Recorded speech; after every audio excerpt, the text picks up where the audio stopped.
Slowing down that revolving door. Good morning, everybody, and welcome to the Recovery Classroom. My name is Drew. I am a recovering alcoholic. I'm still sober, and I'm still enjoying each and every single day. As I do every Friday, I need to tell you about our Friday night crosstalk meeting tonight at 7 o'clock. If you and your friends are local to the Huntington, West Virginia area, and you're looking for a different type of meeting, an actual recovery meeting, as opposed to the more traditional pathway-specific hour-long indoctrination lecture, encourage you to come on down to 5747 East Pea Ridge Road in Huntington, West Virginia, Pea Ridge United Methodist Church, for what we like to call the quickest hour in recovery. We support and discuss all pathways to 2 and 3 sobriety. It doesn't matter how you're doing it, as long as you're trying, we're there for you. So come on down, make some new friends, and join with us tonight at 7 o'clock at Pea Ridge United Methodist Church for our Friday night crosstalk meeting. One of the topics that came in last week, I saw it, and I was thinking, man, I really need to let this marinate.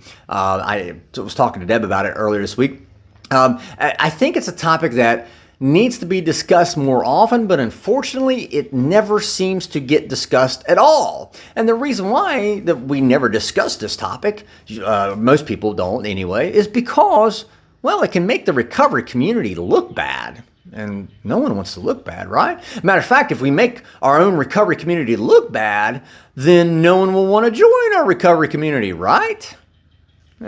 See, I disagree with that. As a matter of fact, I think if there's something that makes us look bad, if there's something that we're doing as a recovery community that is bad at all, I think we need to discuss it, and so we can fix it, and so we can start making sure that we are welcoming everybody. It's this idea of slowing down or stopping this revolving door in recovery. You may be asking yourself, what is this revolving door? What are you even talking about? The revolving door of recovery is think of it like that new person coming in into rooms. They start hanging out in meetings, if you will. They start listening, start participating, and then they disappear and they go back out, and we don't see them for 2, 3, 4 months, weeks, whatever. And then they come back in again and they start all over again. They start attending meetings, start listening, paying attention, asking questions, and then they go back out and we don't see them. So they just keep coming in and out, in and out, in and out. There's another aspect of another spoke in the wheel that keeps that wheels turning. It's that brand new person, that person who's never been in recovery. They come in, they're inquisitive, they got questions.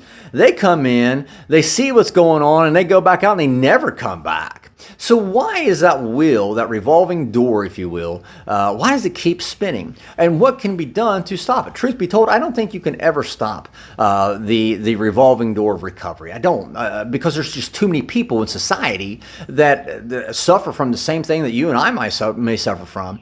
So I don't think it's fair to place that expectation of we're going to be able to stop that revolving door. I don't think it. I do, however, think we can slow it down. Now, in order to slow it down, we need to discuss it. And this is where I think the recovery community is partly at fault, because no one wants to discuss it. Right off the bat, I think the majority of responsibility, and I will go on record to say this, I do think the majority of responsibility for that revolving door that keeps turning, I think the majority of that responsibility should be placed on the person coming through that door, without question. I know I walked through that door many times. That person coming through the door who comes in and out, they apparently just weren't as committed to quitting. They apparently weren't as committed to stopping that self-destructive behavior. Sure, they may have said it. I know I said it when the very first time I came through the door. Sure, I said it. Yeah, I almost thought, but truth be told, apparently I wasn't, because I did eventually go back to that old way of life. So yes, I think there's a burden of responsibility that should be placed on that person coming through the door. And again, I think it's one of those things where they just haven't found sufficient or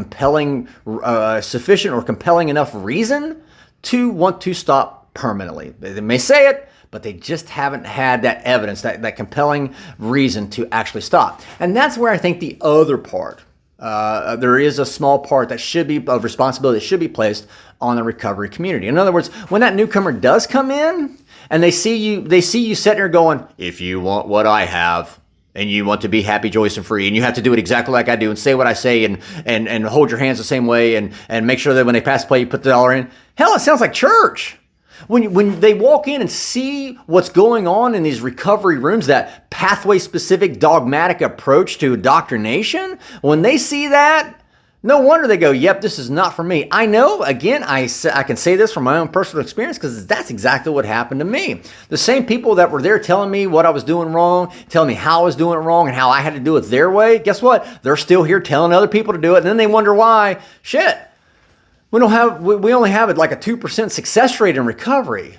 The reason why we have a 2% success rate is because that revolving door keeps spinning and we're not doing anything as a recovery community to slowing it down, because if we even have that conversation, it makes us look bad. And that's where I think that we need to get back to working that honest program, being honest with ourselves, being honest with those who rely upon us within the recovery community, to have those conversations and figure out, there's a great saying in recovery, nothing changes if nothing changes. Well, while I can't control that newcomer coming in, I can't control how I respond to that newcomer coming in. So I want to make them feel welcome and encourage them to participate and feel a part of our community. That's the way in which we start slowing down that revolving door. With that being said, I'm out of time. Thank you guys for letting me come in and share 5 to 10 minutes of your day with you.